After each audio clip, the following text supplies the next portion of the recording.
This piece is Olympia by Édouard Manet, painted in 1863. It is oil on canvas. My name is Con Ferreras, and I'm joined by. Jade Shaheen. Settings of the controversy. Paris was a playground for artists. Parisian museums contained the greatest art in the world, and the art schools contained the era's greatest young artistic minds. Parisian art schools offered guidance from world renowned established artists. Entrance exams were intense, and faculty had a conservative ideology. Teaching was very stringent and followed strict routines and directives. There was little room for creativity in the art, and the Academy controlled the success of the artists. Often through awards and acknowledgments, the art scene was decided and dominated by an old boy network of artists hesitant to change or allow new artistic perspectives in. The centuries-old tradition of European illusionism in art blends together colors and strokes seamlessly to create the illusion of a smooth image that tries to hide the fact that it is a painting. Manet is one of many of a group of artists that abandoned traditional European illusionism in painted works for a more rush job style of painting, trying to capture a single moment in time in a less than ideal manner. Manet has lost subtle directive of a vision a suggestive vanishing point to guide the eyes towards the viewer, atmospheric warmth reminiscent to classical and high Renaissance art. Manet's Olympia, compared to its predecessors, was considered a failure. Its brushwork is hectic and grainy. You can begin to see the brushstrokes in the piece as you approach. The contours are subtle and understated. The piece appears to lack depth. Warmth is drained from the piece, emphasizing an older reality. It is like the Impressionist movement tries to capture a moment in time as opposed to a curated scene with a muse for inspiration.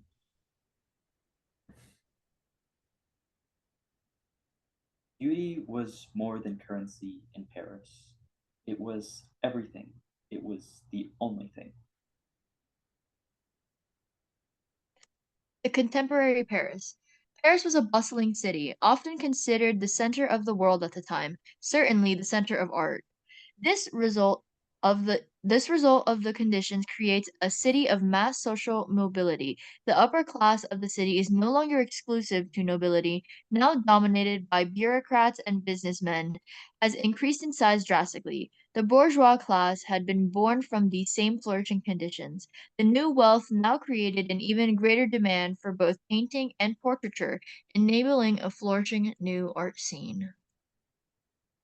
However, in this great new city where rich and poor lived within blocks of each other, one obvious reality could be observed as ubiquitous among the classes: vices. Though not always in the same clubs or cliques, when an abundance of vice exists, the population becomes indulgent. Clubs filled with men, prostitution becomes rampant. In this new Paris of wealthy men without titles, marriage into nobility was irrelevant. Beauty became the currency of Paris, and lust became its ideals. So, going back in the history of the Venuses, one of our originals is from Giorgione, The Sleeping Venus in 1510, which obviously depicts her similarly in the nude, but as you can see, she's in a more rested position. It's more informal. It's almost a more personal or inviting feeling that she's giving off. Her eyes are closed, they aren't necessarily looking towards the viewer. It's truly appreciating her and her beauty. There's no idea or concept of lust in this. So in Titian's Venus of Rufino, obviously we see the shift as the muse he chose was somebody that he was intimate with.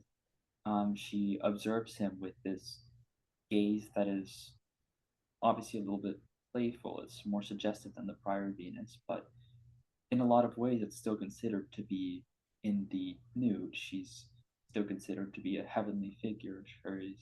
She's barefoot, right? She has an idealized body for the time with a longer torso and shorter legs. Still has a lot of bears a lot of similarities to the prior Venus, and as you can see, she still has a lot of warmth in her skin. The background has probably portrayed depth and color, right?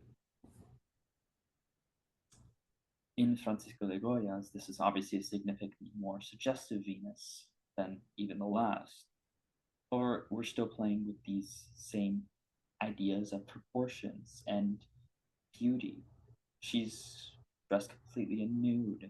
Her stance is still considered informal. She's looking at the viewer, again with a more playful, suggestive gaze, but that's really all it is. You still view her body in the same way that you see the prior Venuses. It's an object of beauty, it's not necessarily an object of lust. More so than before it is, but not as much as our Venus. Um, the Grand Odalisque, right? So we again play with these same ideas. She's has a playful gaze towards the viewer. She has an elongated torso, her shortened legs, right? It's the same repeating of proportions and ideals. There's this consistency that we see among all the Venuses. Um, and this is considered in the same series of Venuses, although all by different artists, she's still considered to be a goddess in this piece. And finally, we have Manet's Olympia. So we're playing with, again, the same idea of Venus, but the brushstrokes, as we can see, are a bit grainier. They aren't as, they're a little bit drier. You can see clearly that it is a painting. Her gaze is formal, but not. And it really captured more mystically, um, without a sense of illusionism and idealism to create a seamless image. It captures itself more akin to a prostitute. She's naked, she's not nude. Her expression is confident. She's not flushed or shy, she's not sleeping. She looks to her viewers while receiving a bouquet of flowers. She's aware that she's a prostitute, so is the viewer, and she's not embarrassed by it. Manet's Venus.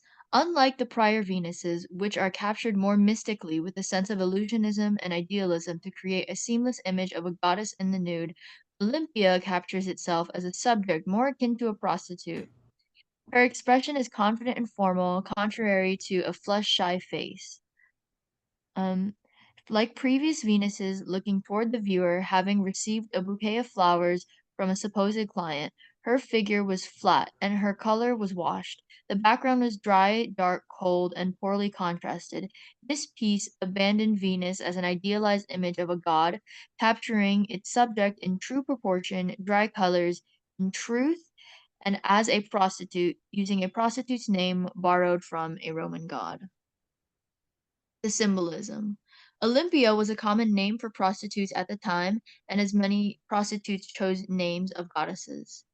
Olympia is wearing a sandal, indicating that she is human, not a goddess, but only one slipper is on her foot and the other is removed, symbolizing her promiscuity and her as being experienced as she has begun to take off her shoes for the viewer.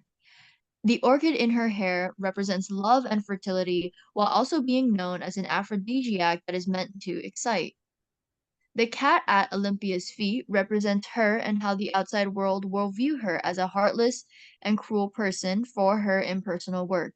This is coupled with the fact that cats represent independence, self-interest, and cunning behavior.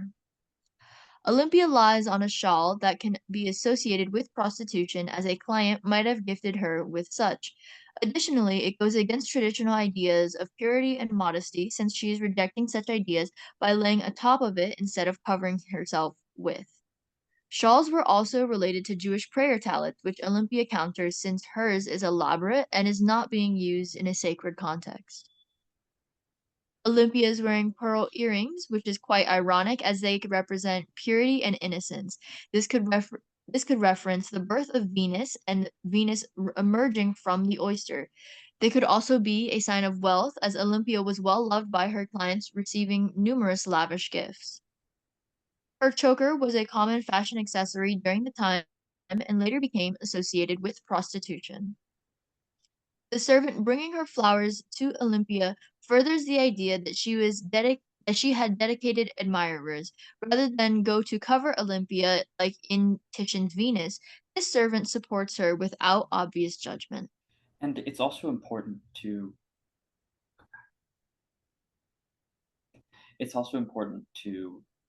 appreciate some of the other features that Manet is sort of referencing in his piece. If you compare this image of Venus to Napoleon III's wife, the Citizen King, you would see that they look awfully similar. If you look at the shawl, it's decorated with the same flowers that you would see from, again, Napoleon III's wife, her hometown, her Providence. Those are the same representative flowers, right?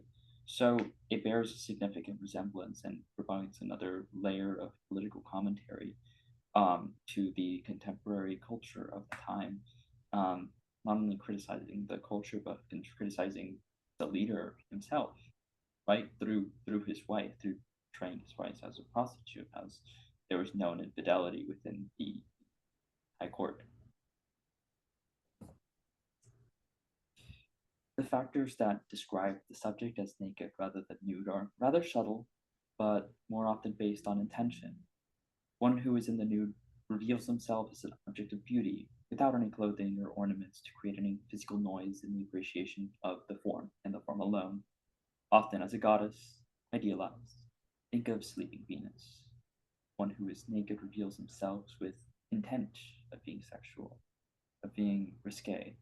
Olympia is one of is the one Venus who wears a necklace, a small ribbon, choker, suggesting rather than the presence of a nude form, the absence of clothes creates this idea of a naked form. Because in a nude form, we're thinking about there's no clothes to appreciate the form itself. It's almost as if there was never a reason for there to be clothing. In the naked form, there's an absence of it. There's the lack of it, right? We're suggesting that it should have been there, but it's not. This piece acknowledged the fact that even the nobles in France who preached fidelity and faith were corrupt and depraved, an idea that old guards who controlled the artistic scene were not appreciative of. The painting Paris truly the painting Paris truthfully as the city it was and continued to be, the critics were repulsed by their own image, oh, a mirror of their culture, that it was not a criticism, rather it was seen as a piece of acceptance of sexuality, an appreciation for the beauty of sexualization that parallels the nude, one that was important in normalizing these ideas and moving into the culture we have today.